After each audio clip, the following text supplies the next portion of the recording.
थोड़ी देर में शुरू होगी हनुमंत कथा। करीब 1 घंटा लेट शुरू हो रही है। आज 1 बजे से शुरू होनी थी हनुमंत कथा, लेकिन धीरेन्द्र कृष्ण शास्त्री के होटल से निकलने में विलंब हो गया और होटल से बाहर निकलकर और विलंब हो गया, क्योंकि आप देख रहे हैं ये तस्वीरें, इतनी भारी तादाद में भीड़ वहां पहुंची है। युवक है, युवतियां हैं, महिलाएं हैं, बच्चे हैं, भारी तादाद में वो पहुंचे हैं। टीवी पर धीरेन्द्र कृष्ण शास्त्री को तो देख ही रहे हैं, लेकिन प्रत्यक्ष भी देखने की चाह लेकर आए हैं। कुछ बसों पर खड़े होकर, गाड़ियों के ऊपर खड़े होकर, ऑटो पर खड़े होकर, वहां लगे बैरिकेड्स पर खड़े होकर, रेलिंग पर खड़े होकर, सब हर जगह से जहां से खड़े होकर साफ तस्वीर दिखे वहां से फोटो लेने की कोशिश करते हुए कई सारे जो अपनी अपनी गाड़ियों को सड़क पे ही, बीच सड़क पे ही छोड़कर आ गए हैं। वहां इतना बड़ा ट्रैफिक जैम भी लगा। ये थोड़ी देर पहले की तस्वीरें हैं।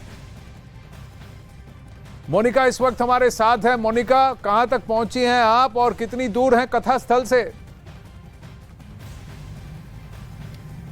बिल्कुल आनंद, मैं बता दूं कि लगभग बस 20 मिनट और हैं जब हम कथा स्थल पहुंच जाएंगे और उसके बाद बाबा बागेश्वर की कथा शुरू होने से पहले वो आरती भी करते हैं वहां पर। हालांकि देखिए, जिस तरीके से भीड़ और जन सैलाब हमने होटल के बाहर देखा है, वैसा ही जन सैलाब जो है हम लगातार तरेत पाली में भी देख रहे हैं। उनके गाड़ियों का काफिला जो है आगे बढ़ता हुआ नजर आ रहा है। कल हमने देखा कि सुरक्षा व्यवस्था में थोड़ी चूक जरूर नजर आई, लेकिन आज देखिए आप किस तरीके से पुलिस की तैनाती जगह जगह पर है। बाकायदा रोड जैम ना हो और एक सेफ पैसेज बाबा बागेश्वर के लिए रहे, यही कहीं ना कहीं सुनिश्चित किया जा रहा है। लेकिन देखिए, जिस तरीके से आज सुबह एक पोस्टर वॉर भी नजर आया। देखिए, बाबा के पोस्टर्स पर कुछ कालिक लोगों ने पोत दी और हमने लोगों से पूछा भी कि विरोधी जो है इस तरीके का काम कर रहे हैं, तो साफ तौर पर जितने भी उनके भक्तजन हैं वो ये कह रहे हैं, उनकी तरफ से कहा जा रहा है कि वो डर गए हैं। जिस तरीके की भीड़, आस्था का जो सैलाब यहाँ पर दिखा है बाबा बागेश्वर के लिए, उससे जो विरोधी है वो डर गया। पर ये सैलाब आया क्यों है मोनिका? आप 3-4 दिन से वहां पर हैं, आप 3-4 दिन से वहां पर हैं, कि ऐसा क्या है धीरेन्द्र कृष्ण शास्त्री में कि बिहार में इतनी भारी भीड़ में जन समुदाय पहुंचा है? उनके भक्तों की तादाद जो है दिन ब दिन बड़ी होती जा रही है। चंद्रमोहन हमारे साथ हैं। चंद्रमोहन, आप बताइए, क्या बिहार में कभी आपने देखा किसी बाबा के लिए इतना बड़ा हुजूम निकल के आता है, और वो भी ऐसे जो पहली बार बिहार आ रहे हैं? देखिए, आपका पैसा रैली में भी नहीं देखा गया और संख्या में लोग पहुंच रहे हैं। और इसके बाद यात्रा तो लोग आगे आना चाहते हैं। पहली बार यहाँ पर भारी संख्या में लोग पहुंच रहे हैं और पहले दिन की बात करें, आप भी यहाँ पर तरीका है। चंद्रमोहन, आपका ऑडियो क्लियर नहीं आ रहा है, इसको जरा शॉर्ट करेंगे। मैं जानता हूं आप जहां खड़े हैं वहां लाउड स्पीकर भी चल रहा है, वहां भजन हो रहे हैं और इंतजार हो रहा है धीरेन्द्र कृष्ण शास्त्री का। कहीं ना कहीं ये संकेत भी वहां दे दिया गया होगा कि अब से 15 मिनट में धीरेन्द्र कृष्ण शास्त्री वहां पहुंच जाएंगे और वहां पर इंतजार भी होगा। पर हमने ये देखा है कि ये तस्वीरें होटल के बाहर से आपके सामने दिख रहे हैं, लेकिन वहां कथा स्थल पर भी आप भीड़ को देखिए। 4-5 घंटे से इतनी भीषण गर्मी में अपने साथ छोटे प्लास्टिक के पंखे लेकर वो पंखा हिलाते हुए उस गर्मी में बैठे हुए हैं श्रद्धालु।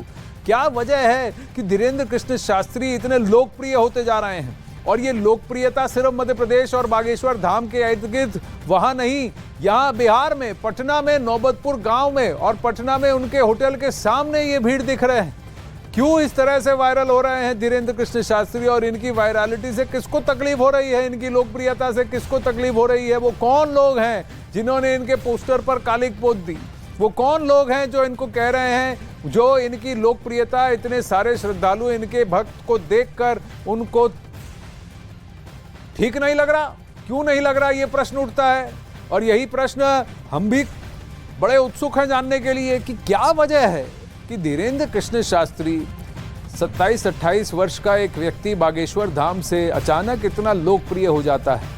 मोनिका ठाकुर से भी बात करने की कोशिश करेंगे, चंद्रमोहन से फिर से जुड़ने की कोशिश करेंगे। आपकी तस्वीर आपकी स्क्रीन पर, स्क्रीन के दाईं ओर वो कथा स्थल है जहां हनुमंत कथा होनी है। पीछे जय श्री राम लिखा हुआ है, बड़ा ही सुंदर सजाया गया है मंच, जहां मंच पर पहुंचते ही सबसे पहले धीरेन्द्र कृष्ण शास्त्री वहां बजरंगबली को नमन करते हैं, वहां आरती करते हैं, जय श्री राम के नारे का उद्घोष होता है, जय बजरंगबली का उद्घोष होता है। जय सियाराम का उद्घोष होता है और उसके बाद वो वहां बैठते हैं और वहां पहुंचे जन समुदाय से सीधा बिल्कुल साफ दिल से बात करते हैं।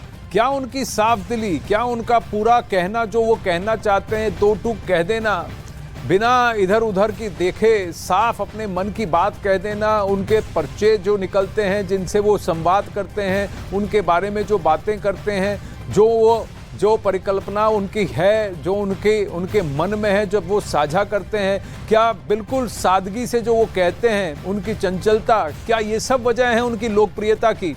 मोनिका से जुड़ने की कोशिश करते हैं। मोनिका, 3-4 दिन से आप वहां पटना में खड़ी हैं, क्या आपने कभी अनुमान लगाया था कि धीरेन्द्र कृष्ण शास्त्री यहां पर इतने लोकप्रिय हो जाएंगे? और जिन लोगों से आपने बात किया, क्या बात है जो उन्हें बागेश्वर बाबा की ओर आकर्षित करता है? 13 मई, 14 मई, 15 मई, 16 मई और अब 17 मई, हर रोज की तस्वीर हम आपको दिखा रहे हैं। यहाँ पहले दिन ही वहां मनोज तिवारी पहुंचे थे, फिर उसके बाद रविशंकर प्रसाद, बीजेपी के कई सारे नेता पहुंचे थे वहां मंच पर आरती के लिए, धीरेन्द्र कृष्ण शास्त्री से मिलने के लिए, और फिर पर्चे खुलते हुए जो श्रद्धालु ऊपर पहुंचे हैं उनके साथ सीधा संवाद, सबके सामने उनकी बात।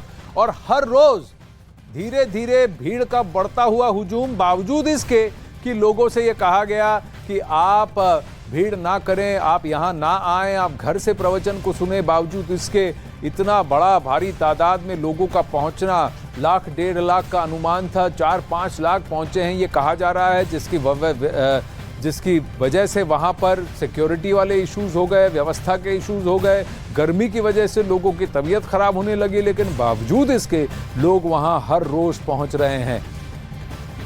मोनिका, बताइए इनकी लोकप्रियता के पीछे कारण क्या है? मोनिका से भी जुड़ने की कोशिश करेंगे, चंद्रमोहन से भी जुड़ने की कोशिश करेंगे, लाइव कथास्थल की तस्वीरें आपको दिखाने की कोशिश करेंगे, जहां आप देखें तो जितनी आगे महिलाएं हैं सब साथ बैठी हैं, अलग अलग आसपास के गांव से आई हैं, कुछ करीब दूर दराज के इलाकों से भी पहुंचे हैं धीरेन्द्र कृष्ण शास्त्री को सुनने के लिए, और इस उम्मीद से कि कहीं उनका नाम ना निकल जाए, उनके नाम का पर्चा ना खुल जाए, उनकी व्यथा क्या है, उसका निवारण क्या वो सामने प्रत्यक्ष बैठ के करेंगे।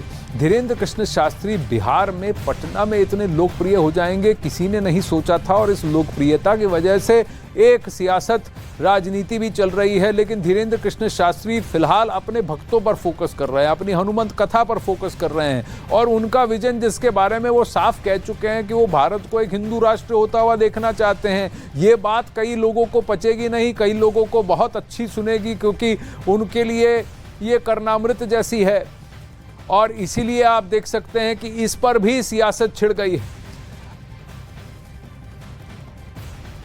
अब थोड़ी देर में धीरेन्द्र कृष्ण शास्त्री कथास्थल पर पहुंचेंगे। 1 बजे आज उनकी कथा शुरू होनी थी, 1 बजे से 5 बजे तक हनुमंत कथा आज के लिए शेड्यूल थी, आज के लिए तय था, लेकिन उनको पहुंचते पहुंचते विलंब हो चुका है। घड़ी में 2 बज गए हैं, यानी कि कम से कम 1 घंटे का विलंब है। अब से 5-7 मिनट में वो वहां पहुंचेंगे। क्या 5 बजे तक ही उनकी कथा होगी या फिर 6 बजे तक लंबी खिंचेगी आज कथा? क्या भक्त जो वहां भारी तादाद में उमड़े हैं जल्दी से इनको पटना से रवाना होने देंगे, या फिर उनको आज यहां से पटना से रवाना होने में भी विलंब होगा? आज क्या कहेंगे अपनी कथा में, सब सुनने के लिए उत्सुक हैं।